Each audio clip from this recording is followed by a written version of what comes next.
is Ashley, and I'm a student at the University of Utah. And for today's lunchtime learning, we're going to be learning about cause and effect. And to help us do that, we're going to read the book, If You Give a Mouse a Cookie.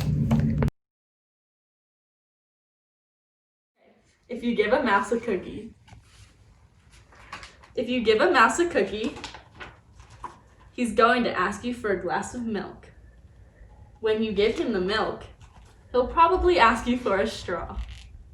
When he's finished, he'll ask for a napkin. Then, he'll want to look in a mirror to make sure he doesn't have a milk mustache. When he looks into the mirror, he might notice his hair needs a trim. So he'll probably ask for a pair of nail scissors. When he's finished giving himself a trim, he'll want a broom to sweep up. He'll start sweeping. He might get carried away and sweep every room in the house. He may even end up washing the floors as well. When he's done, he'll probably want to take a nap. You'll have to fix up a little box for him with a blanket and a pillow. He'll crawl in, make himself comfortable, and fluff the pillow a few times. He'll probably ask you to read him a story. So you'll read him one from one of your books, and he'll ask to see the pictures. When he looks at the pictures, he'll get so excited, he'll want to draw one of his own. He'll ask you for a paper and crayons. He'll draw the picture. When the picture is finished, he'll want to sign his name with a pen. Then he'll want to hang his picture on your refrigerator, which means he'll need Scotch tape. He'll hang up his drawing and stand back to look at it. Looking at the refrigerator will remind him that he's thirsty. So he'll ask for a glass of milk.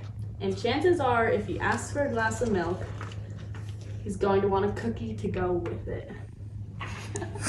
In cause and effect, the cause represents why something happened in a story, and the effect represents what happened in the story. It is important to remember that cause and effect are represented through if-then statements. The cause represents the if, and the then is the effect. Throughout this story, there are several if-then statements. For example, if you give a mouse a cookie, then he's going to ask for a glass of milk. Another example from the story is when the mouse asked for paper and crayons, he drew a picture. For this activity, you will need plain paper, a pair of scissors, a pencil, and anything you want to use to color. In this activity, we are going to be making flip charts. And on those flip charts, we're going to be drawing if-then statements. So the first step is to take your plain piece of paper and fold it in half hot dog style.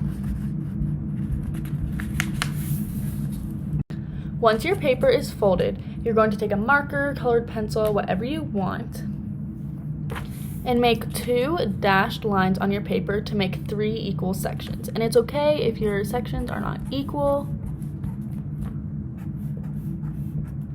Okay. Next, you're going to take your scissors and cut along your dashed line, but be careful to only cut the top half.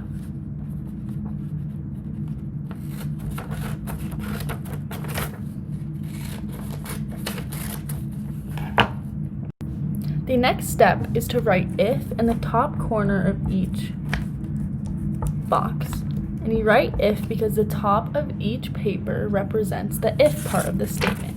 Then we're going to flip up all of your pages and write then in each box, because this will represent the then part of the statements. Next, I want you to think of an if-then statement from the book, or you can come up with your own if-then statements and draw pictures to represent that. So I'm going to do, if you give a mouse a cookie, then he's going to want a glass of milk. For the if, I'm going to draw a cookie.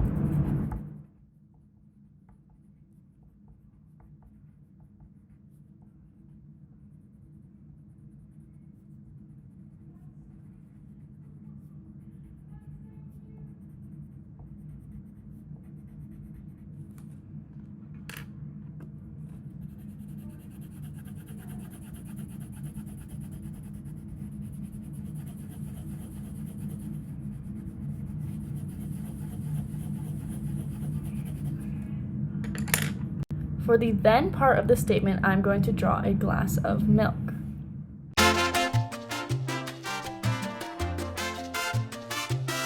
For my next if-then statement, I am going to pick, if you give a mouse paper and crayons, then he's going to draw a picture from the book. For my if, I'm going to draw crayons and a piece of paper.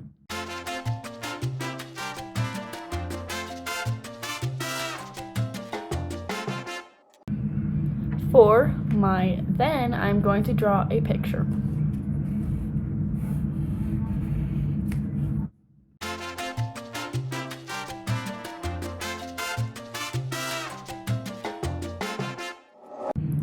For my last if-then statement, I'm going to come up with my own. And remember, it's okay if your pictures aren't the best or if you don't color in the lines.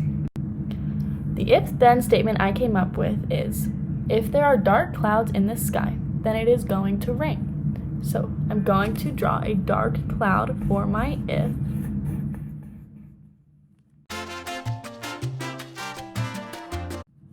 For my then, I'm going to draw rain.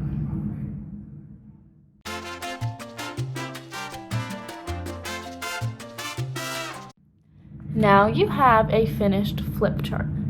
I want you to remember that the ifs represent the cause and then represents the effects.